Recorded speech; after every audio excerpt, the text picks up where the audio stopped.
Hello folks, and good morning. Welcome to another edition of Know Your Unit. Today we talk about the Warlock. Essentially, these guys are the fancy rich boys of the wizard world, being a bit harder to replace, having spells that are harder to get a hold of, while still having some unique functions to them, and also, generally speaking, being higher maintenance than some of your other casters. So let's get into it here. What is their deal? Well, first and foremost, we should probably mention what the deal is with their spell access. As far as basic spells, they have all of the same access as their standard wizard counterparts. However, they're functioning at basic speed and do not have that speed boost with them. But in exchange, they're attempting to go for a whole new set of spells here, while also having an empower ability, which we'll get to in a moment. So first of all, first and foremost, the most obvious thing, what's the deal with the draconic spells in particular? They're hard to get a hold of. They're, quite frankly, a pain in the neck to get a hold of. You literally have to fight Heaven Generals to get access to the Tier 2 variants. So, well, in most cases anyway. So what's the deal with all of that? Why exactly why are they unique? What's their shtick? Well, basically, they're the longest range spells in the game. So, essentially, for example, with the Tier 2s, it's range 6, plus 3 from Engulf, plus 5 from the stick. Point being, they hit everywhere. That's the deal. They have incredibly long range. And no, for those curious, it's not necessarily going to make up for the fact that they're ludicrously expensive, but if you were to, for example, build up a magical sniper, then yes, that would work. It would do the job. They've got the farthest reach of anything, bar none. Whether that's worth it or not is up to you, but it's, a thing that they can do. Personally, I would prefer a griffin with a big rock, but hey, you do you. Anyway, aside from that, they still get access to the same old spells that the basic wizard types got, whether you want your debuffs, whether you want your support, stuff like Paradigm Shift. One thing I will mention, actually, is that when it comes to Starfall 1 and 2, I'm sure most folks know this at this point, but if you didn't know, Starfall 1 and 2 essentially got upgraded since the PSP version. So whereas in the PSP version, they would, for example, have the ability to exercise an already downed unit, but wouldn't have, essentially they wouldn't do anything extra if you killed a already standing unit with it. In Reborn, they actually got boosted to basically do the same thing that Heaven Judge does, wherein if for example, an undead unit was killed while being hit with Starfall, they would also get exercised at the same time. So that's just a bit of an extra feature there. Personally, when it comes to draconic stuff, I prefer carrying Starfall as opposed to a lot of the basic kind of draconic abilities. Just the range isn't always necessarily worth it. It is essentially one extra range at a cost of about 10 to 15 extra MP, depending on the situation. Either way, you do you. Those are the tools that you got on hand there. When it comes to a lot of their support abilities, though, those are where stuff gets interesting. Gift of Renewal is essentially poison, but it heals. So that's going to essentially out-heal most healing in the game, since, again, it is like 10% per tick. And depending on the circumstances, again, we'll deal with the whole tick question in a future video, but typically you're looking at 10 to 20% healed per round, and it's going to last about 3-4 rounds, give or take. Everything is essentially calculated using the recovery time counter, so bear in mind all of this can essentially be subject to change depending on different circumstances. Anyway, point being, for the sake of convenience, we'll just go ahead and say it heals roughly in the ballpark of 20 to 30% of your health per round. You have Holy Shield that will be giving you Sanctified, which actually, one side note here, Gift of Renewal, this is the same renewal that you get off of something like Escalating Sanet. Mostly relevant because these guys can actually boost songstresses, but just kind of something to bear in mind. It might be a little bit redundant. You get stuff like Sacrifice, which allows them to self-destruct in order to attempt to heal every party member on your team, so potentially up to 11 revives, but it's only 25% chance to succeed. You have something like Teleport, which allows you to move one unit to their to some tile within their movement range. And then you actually have a couple of other abilities that I don't have on this particular save file, for example, giving them the ability to give someone an evade or a nullify. They've got a few decent support abilities, so those are fun to mess around with. Just bear in mind, if you are looking for an AI team, don't use these for an AI team. They're far too valuable for that. Like I said, they're essentially the rich kids of the wizard world. They're harder to replace, their spells are way harder to replace, and generally speaking, they don't have the speed of the basic casters. They don't have the kind of personal punch of a lot of the other casters as well. So yeah. Now I mentioned earlier that they've got this empower ability, so let's go ahead and cover their actual item axis here, or skill axis, I should say. So daggers, as usual, giving them an earth punish.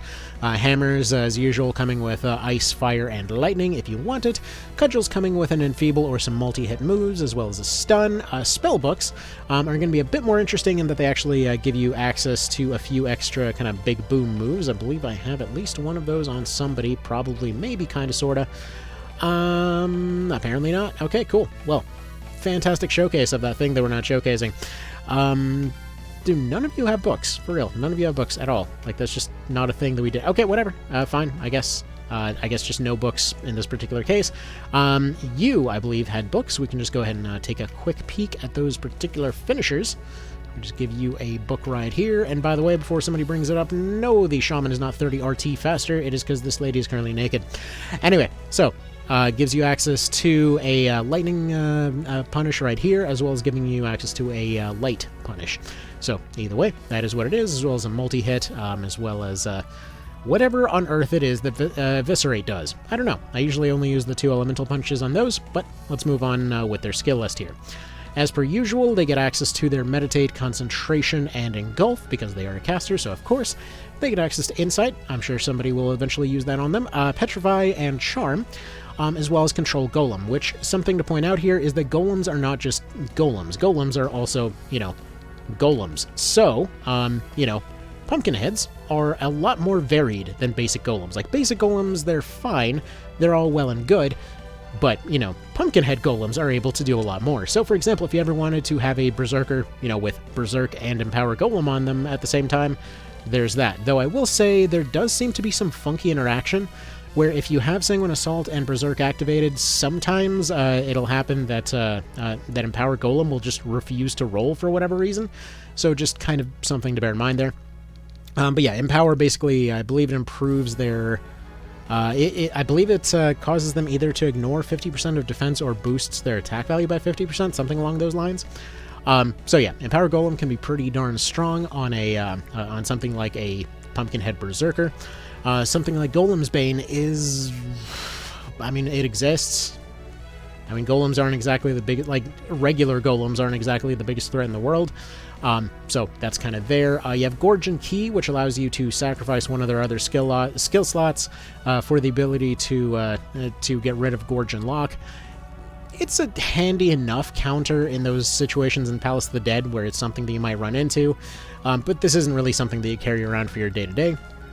And then you have Concentration for the same reasons as the basic caster there.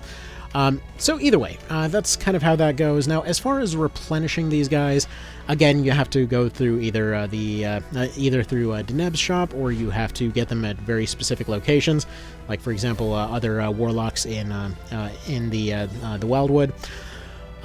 When it comes to replacing their spells, they're scattered about all throughout the world. Like, honestly, most of the Draconic abilities are located in San Bronzo, which is quite frankly a little bit on the annoying side, especially considering that most of them are pretty darn rare to get a hold of. But again, like it says in their description, essentially these guys are... Well, they're the Indiana Jones of their particular world. They're here to go collect artifacts and, use them in all kinds of particular ways. They're designed as an endgame caster, and realistically, they're just a bit of a downgrade when it comes to the main story portion of the game. While their stats may be slightly higher than some of their respective brethren there, it should be noted that they don't have a lot of the unique quirks that a lot of those do outside of Empower Golem, which most people will probably not end up really preferring to use golems that often. Are there exceptions? Sure. I mean, I'm sure there's plenty of folks out there that, saw golems and they're like, haha, big funny rock man, this is amusing, and, more power to them. But I know personally I thought that they were a bit too clunky to make use of on a regular basis, though they are an effective wall unit under the right circumstances. Either darn ways, once you get access to Pumpkinheads later on in the game, once you get access to relics and stuff like that, that's when these Warlock units start to shine. Though, unfortunately, by that point, they are also outshone by many other potential classes. For example, if you want to use some of those unique support abilities, given the rarity of a lot of those Draconic spells, I know personally I ended up preferring to use a lot of those on Denim. Again, I had like one copy of a lot of those laying around, so typically, you'd maybe want to do more of that. I sure hope that dog barking at absolutely nothing right now isn't really coming through, but if it is, I apologize. Sometimes he'll just run up and start barking at absolutely nothing. I have no idea. Anyway, so yeah, as far as these guys go, they're not exactly as much of a standout as you'd kind of hope. They're definitely not as cool as they were in Knight of Lotus, where, you know, they gave them a whole kind of like Spellblade flavor.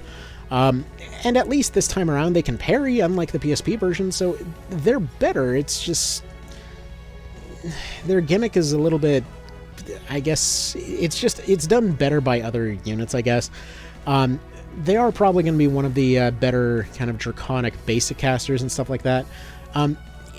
On paper, anyway. I know personally when it came to draconics, I really preferred using a Lich for that, because, surprisingly enough, Liches can still use Starfall. Despite the fact that it's a holy thing and they're a straight-up, you know, magical zombie, apparently there's no check for Liches because they're not technically undead, so, yeah, no, that's that's perfectly fine. So, for example, Starfall plus Apocrypha on a, plus Dark Summons on a Lich is perfectly viable, because they, you know, functionally eat everyone else's MP, so they can just kind of cast whatever.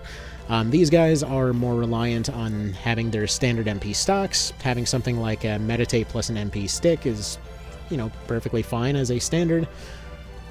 But yeah, they're a little bit lackluster compared to some of their competitors. But either way, they're cool all the same. They got some unique abilities and stuff. You know, they're not the fastest in the world. They're not the strongest in the world. It's fine. They are exactly mediocre. Again, draconic abilities are cool, but a lot of other classes can use those, and particularly, you know, no harm in using Denim with Conserve MP, because a lot of them are very, very expensive. Or, for example, using a lot of those weirder ones on an Angel Knight, because, well, I mean, they're probably going to be generating a decent bit of MP, and some of those weird, quirky things might as well be on a melee unit. They're exactly fine. So, if you get like a Robe of Sages, you get them some Relic Rings, yeah, they'll overcome their relative squishiness. Again, same situation as the basic Wizards in that particular regard, that they are squishy by design, but realistically, a few relics will pretty much see anyone near immortal. So, yeah, that's kind of about that. Not really the fanciest thing in the world, you know? Alright. And yeah, by the way, for those that thought I was glossing over it a little bit, the ability to grant somebody evade or nullify or whatever else is good. It's just that a lot of classes can do that for free, you know? So either way, it is what it is. They're better than the PSP version, but I still probably wouldn't really pick them for an A team. So yeah, have fun. Y'all have a good one. Take care. Enjoy your magical rock sniper that enjoys golems, I guess. They like their pumpkins. They like their rocks. You know, they collect rocks. They're the magical Indiana Jones. All right, y'all have a good one. Take care.